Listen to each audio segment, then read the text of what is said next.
The rules here on how we were going to do this on drawing the names, okay? But before we even start that, what I'd like to do is I'd like to explain how the timing is going to work, okay? As I said, you're going to have up to 2 minutes on some, I'll tell you what it is, and 1 minute on others. And I've got a timekeeper, and he's got a nice little bright flashlight that will just blind you permanently. At the 10-second mark, he's going to flash the light so that you know that you've got 10 seconds to finish up. Okay? All right. What I'd like to do right now is I'd like to at least give you 1 minute to introduce yourselves and just tell us a little bit something about you. Okay? And I'm going to start with the random thing right off the bat. Danny, would you draw me name? Sharon. Sharon? Okay. Sharon. Was it Sharon? Sharon. I'm sorry, I put the wrong. Sharon isn't running. It's Karen. But Karen is. Oh, my wife wrote that down. Yeah. And my name is Karen Schoen, and I am running on the Libertarian ticket for state representative in District 5, which is Walton, Washington, Jackson, and Holmes, and North Bay counties. I have been a teacher, dean, and administrator, and I am very familiar with the school system. And in addition to that, I have been an entrepreneur owning my own business in the financial services industry. So not only do I know how government works, I also know how business works. My platform is very simple. I believe in the Constitution. And anything that is not constitutional, according to the Supreme Court, is void per Marbury versus Madison. Any law that is repugnant to the Constitution cannot be enforced. It's no secret today that we have a group of legislators that to me have run amok and have forgotten what the Constitution is and what the Constitution means, and it's time that we change that. The only way we're going to do things differently and make a change is by being different. And I'm looking forward to serving you in Tallahassee. Thank you. Thank you very much, Karen. Next name. Brad. Brad. Thank you. My name is Brad Drake, and I am applying for the job to be your state representative here in Northwest Florida. And I want to say thank you and acknowledge your expression in opening up this ceremony with prayer and the Pledge of Allegiance. When I was chair of the Transportation and Highway Safety Committee in the House, I made sure we started our meetings with prayer and the Pledge of Allegiance. I was the only chairman in the House of Representatives that started their meeting every time like that. And to this day, in kind of a spirit or honor, they're still doing the pledge and a prayer before every Transportation Committee meeting in the House of Representatives. So if I didn't do anything, I left that in the Florida House of Representatives. But I'm here today to apply for that job, to ask you for your trust and confidence. I live here in Definiak Springs, Florida. My daddy, David Earl Drake, is here tonight, served here as a school teacher in the Walton County School District. I'm very proud of where I live. I'm very proud of where I come from. I'm very proud and honored that you gave me an opportunity to represent you in Tallahassee. And I made a commitment to you that when I went to Tallahassee, I was going to fight for less government, less taxes, and more personal freedom. I have a record. I'm here to ask you to evaluate it. I think I have done that. I'm asking you to consider me one more time as your voice in Tallahassee for less government, for constitutional government, and to think about the people that live here in small counties in Northwest Florida. Thank you so very much. Thank you, Brad. All You don't right. have to say my name. Hi, I'm Jan Hooks. I've lived in Walton County since 1979 and been married to my husband, John, who is here with me tonight for almost 35 years. We've had 2 children, and matter of fact, David Drake was their principal when they were growing up, and Anna Kay taught my daughter, and it's been an awesome time to live in Defuniak. I live down in Grayton Beach right now. I started a real estate company almost within 15 years ago. My husband has his own business. We have lived and breathed in this county and have watched it grow, and I have been a part of it all. I know what it is like to own a business and to run a business. I know what we face each and every day about our taxes. I look at that, we pay them, we understand that. I am not a politician, I won't be a career politician, and I believe that we do need more Christians in politics. And it's a hard thing to go forward to, but I think that America is finally seeing just how we need to take back. And less government. We do need to work together. In real estate, I work with buyers and sellers, and I love to negotiate to be able to bring them together to be happy on both sides. I believe that this is a journey that God has put me on, and I'm excited to do it, and I'm willing to serve, and I would love to see the word politician be called servant leader, just like it was in the beginning when our founding forefathers wanted us to do this. I look forward to serving you in Tallahassee. I would love your vote, and I want to serve you, and I want to bring back to the people what belongs and take government out of our lives. Thank you. Very good. Okay. Again, I want to thank our candidates for being here tonight. It's just a real pleasure and a real honor. Danny, I'm going to ask you to draw the first name for who goes first on the first question. Karen. Got it. Good for you, Karen. You're not looking at him now, are you? All right. The first question is a two-part question. Each of you will be given up to 2 minutes to respond. Timekeeper, when they start. Okay, if elected, how will you communicate to your constituency the work that you're doing in the House? Will you create an email list? Will you set up a website? For example, will you do updates weekly? Will you use regular mail? What will you do? And as a follow-up on that, how will you solicit input from your constituency?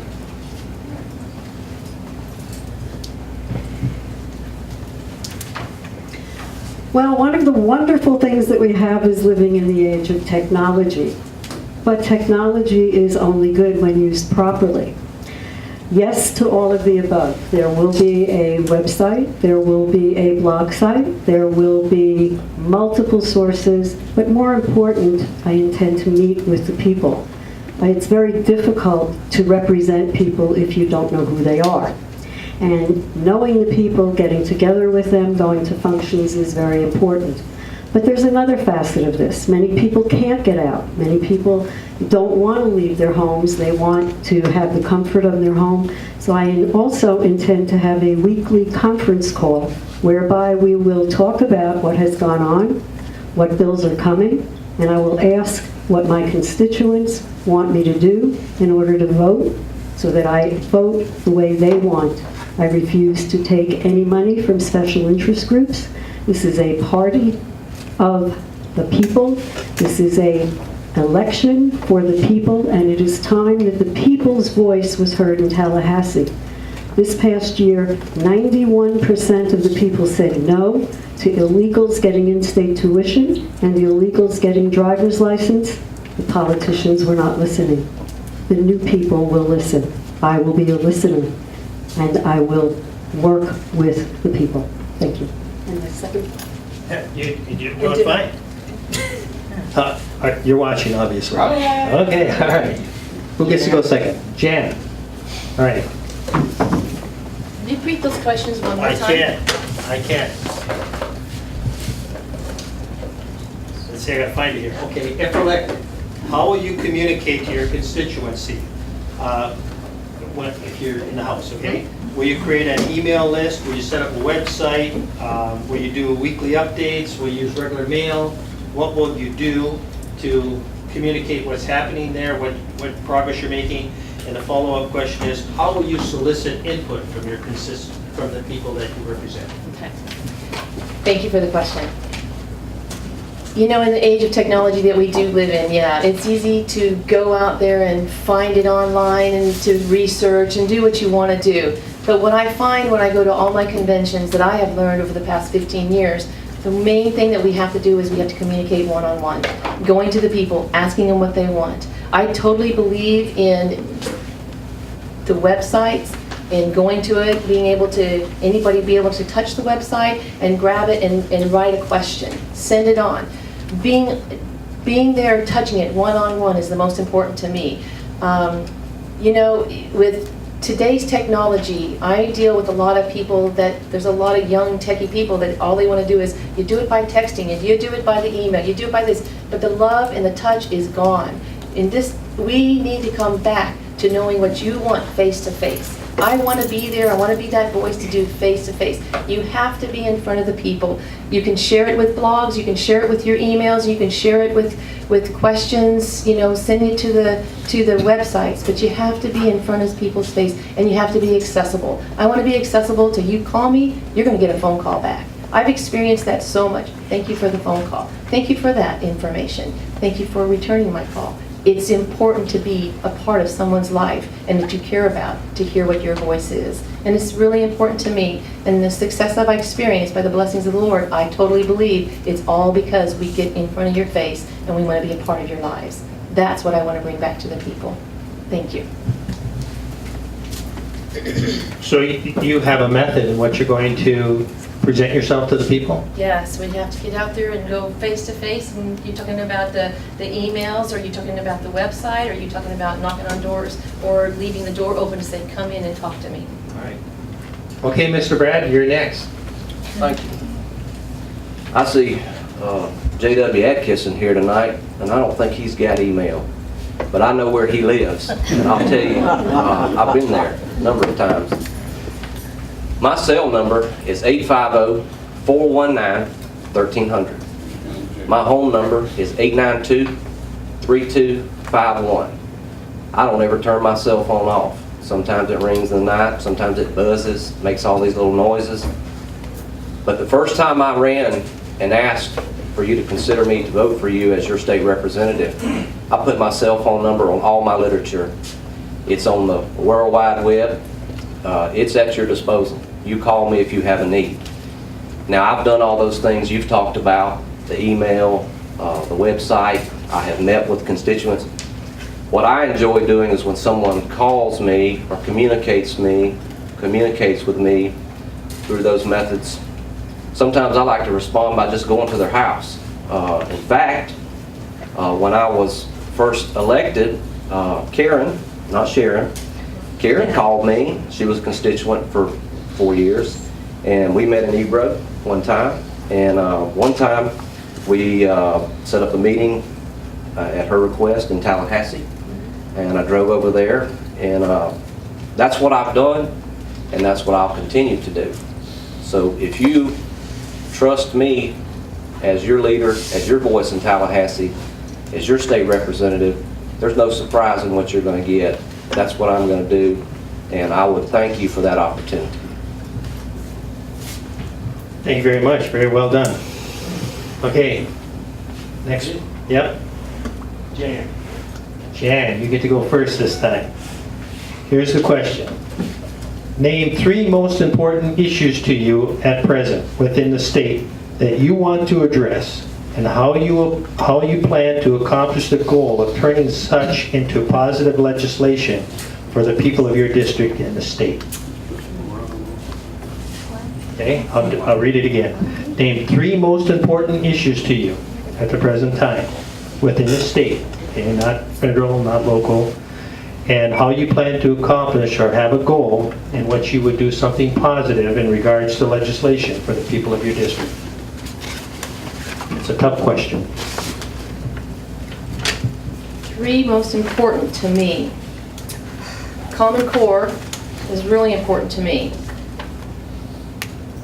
I can talk on 3 different things of Common Core. Public, private, and homeschool. And I fully believe that you cannot take Common Core and be one standard across the United States.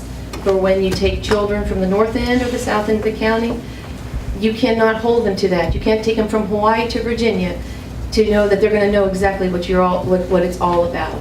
It needs to be local in nature, in the where you live, because it's not the same all across the United States. Common Core, I want to help fight. I want to vote no for it. It is not healthy for our community. I am a firm believer in illegal immigrants, and we need to make a pathway to the people that are already here. We have to secure our borders. How can we do that? We have to fight to secure our borders. We have to make legislative that it's important that if you're going to allow illegal immigrants in, they have to have a right pathway to come in. They need to know how to speak English. They need to have the right to vote. They need to have the right to be able to pay taxes just like we do and make the same amount of money that we do when they work in the working place. That's important to me. The third one that's really important to me would be Obamacare. I have a diabetic son. I don't use the system. My husband and I have paid for our own insurance policy for over 15 years. It's not cheap. And Obamacare didn't do anything for my husband and I, but we need to show the people and make them understand we cannot implement that in the state of Florida. I may not have the legislative background, but I can tell you what, I can fight for the people and stand up for what you believe, and I would do that in Tallahassee. Thank you. Very good, thank you, Jan. Brad, yours number 2. Thank you. Transportation, education, and the Second Amendment. Transportation is probably the most vital component of infrastructure in small areas for reasonable development. If we want to bring jobs, if we want to encourage those who want to become employers here in this area, that want to be job creators, we have to have readiness in our infrastructure, in our utility infrastructure. I believe that we should continue to support that effort financially. The last year that I was in office, we appropriated $1 billion to transportation infrastructure in Northwest Florida. I believe that we should continue that commitment. Absolutely an essential for job development. Education, my mother taught school, my dad taught school, my grandmother taught school, my grandfather taught school. I have 3 aunts, an uncle, a brother-in-law, and my sister all taught school or teach school. So when we get together at Thanksgiving and Christmas and Easter, we talk about things that happen at the schoolhouse. And I appreciate having that conversation. I was not in office when the Florida legislature enacted legislation that opened the doors for what is referred to as Common Core. I don't believe in it. I was not a product of the educational system under Common Core standards. I think that my mother, as a school teacher, she was my school teacher. My father was my principal. We didn't have any of that Common Core. Benjamin Franklin, John Hancock, Thomas Jefferson, they didn't operate under Common Core. I believe in common sense education. And I will continue to advocate on behalf of children, parents, teachers, for a positive educational development here in the state of Florida. I believe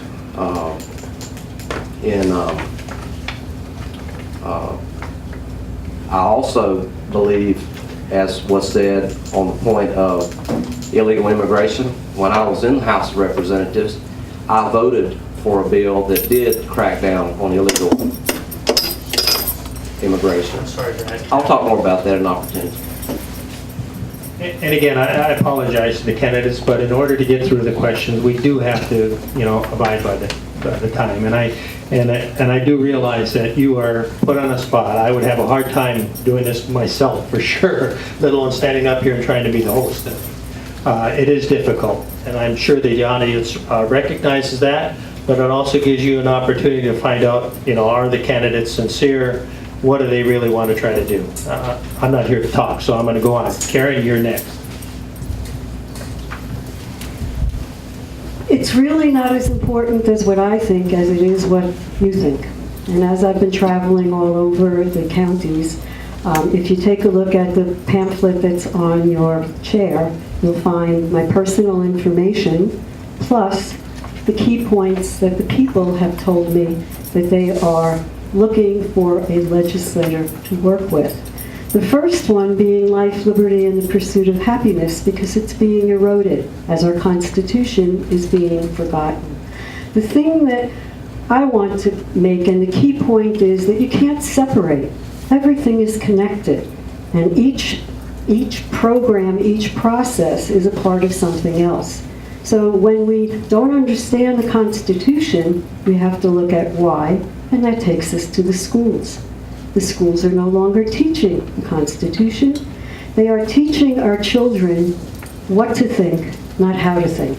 They are tracking them and training them, and that is not education.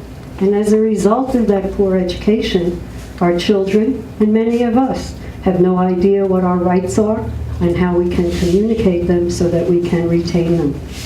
The third item, which fits along with this, is small business and overregulation. Small business, business entrepreneurship, and economics are not taught in school anymore. So again, we have to look back at the school, see everything is connected. The other item plays right into this, which is the overregulation, which stops the small business from doing business. It is ludicrous to me when I speak to our farmers that they have more regulations and are being put out of business while we're being forced to buy food from countries that have no regulations at all. Where is the fairness in that from all of the people that are talking about being fair? Our area was very prosperous when we were economically sound due to agriculture. And that's something that we have to reface, revisit, and bring back, especially as food prices escalate and food shortages are in play. So that would be my answer. Thank you. Okay, our third question is another two-parter, and I'm going to try to recap in between each person that gets a chance here so that it can refresh your memory a little bit. It can get a little bit confusing when a candidate is giving an answer and you're trying to remember exactly what was the question. Okay, who's? Brad. Brad gets to go first. This two-part question again. Can you name any current legislation on the books with which you disagree with and consider harmful to the people of your district and the state? And the follow-up is, what would you do, or what can you do, or what do you intend to do, I should say, about it? Got it? Yes, sir. Socialized medicine, in fact, here's what I did when I was in the legislature. I voted for the Healthcare Freedom Act. That gave you, Floridians, citizens, an opportunity to go to the ballot and vote for the constitutional amendment, to put into practice enforcement of the 10th Amendment of the United States Constitution.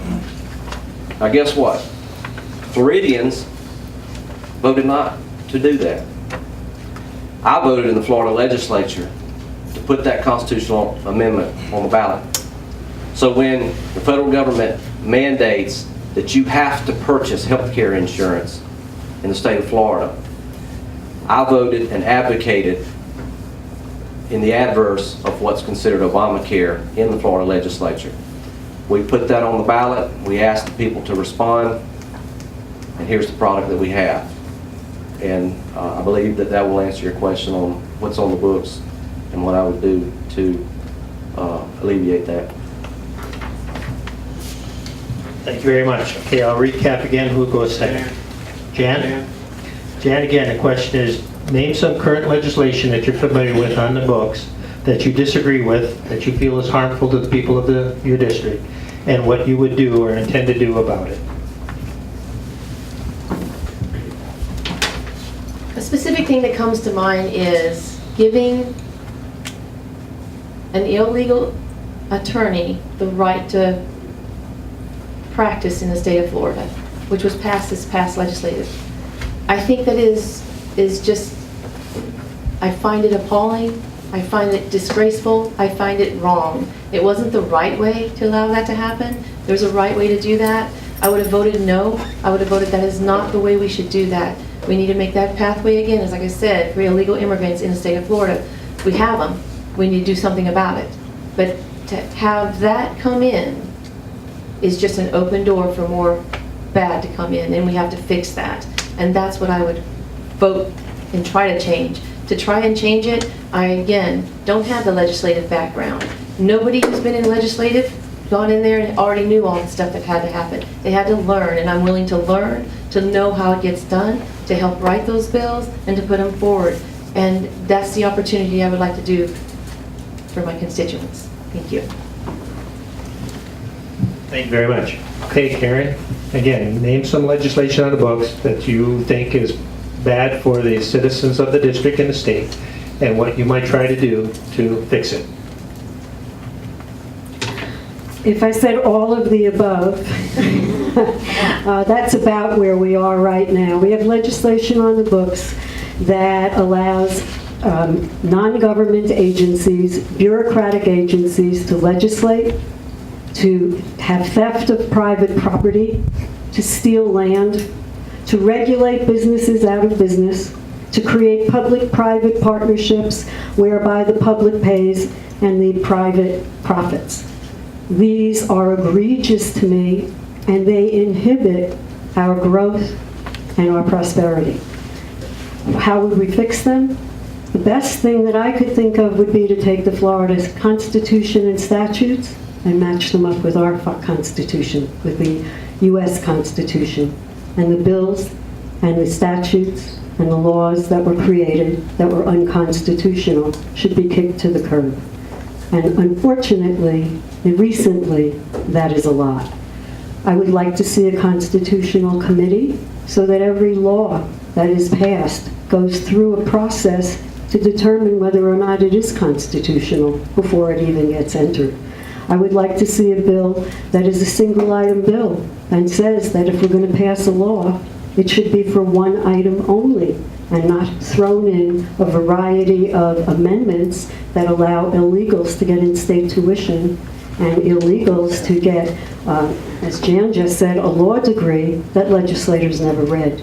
And I would also like to see a bill that says that legislators must read the bills before they sign them, and that the constituents have the opportunity to see what they are. Bills are passed in the middle of the night.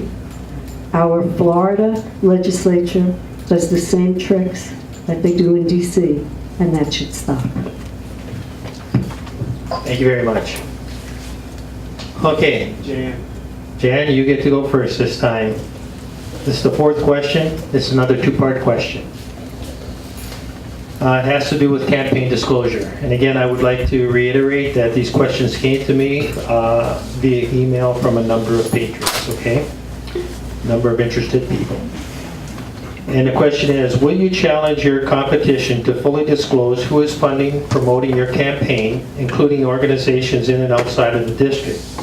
And if you feel there are unethical practices that happen, how will you handle such? Better yet, will you fully disclose where all your support originates? You each get 1 minute.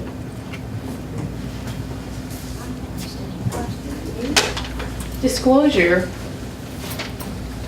I live with disclosures in real estate. You have to know, you have to disclose everything. I have no problem with disclosure because it is what it is and you need to tell what it is. It's kind of an interesting question for me because I've always told the truth. I've always done the truth and I've always disclosed what's going on.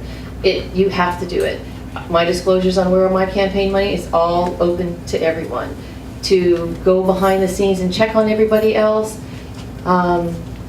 We know how politicians are from, I'm not a politician, but we hear it in the background how they do things. Insiders give money, PACs give money, individuals can give money.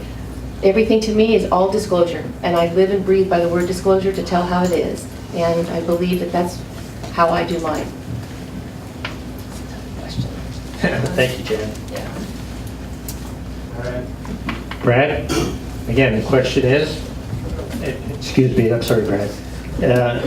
Again, it was a two-part question about, will you challenge your competition to fully disclose who is funding and promoting your their campaign, including organizations in and outside of the district? And do you feel that there's unethical practices that happen? And how would you handle that if you're aware of it? And again, would you be willing to fully disclose where all your funds originate? Thank you. Florida statutes prescribe in Chapter 119, I believe it is, that every candidate shall disclose fully to the public their finances, personal, and where you receive your campaign contributions. If you go to the Department of State's website, you can look up every expenditure and every campaign contribution that's received by any candidate for any political office, from mosquito control to governor of the state of Florida, and all offices in between. That's part of Florida statutes now. I support that. I disclose that. Karen has disclosed that. Jan has disclosed that. I don't think any of us here are trying to hide anything. So I believe that we are all in compliance with the law. We're following the law. The law's there for a purpose, and it's been validated.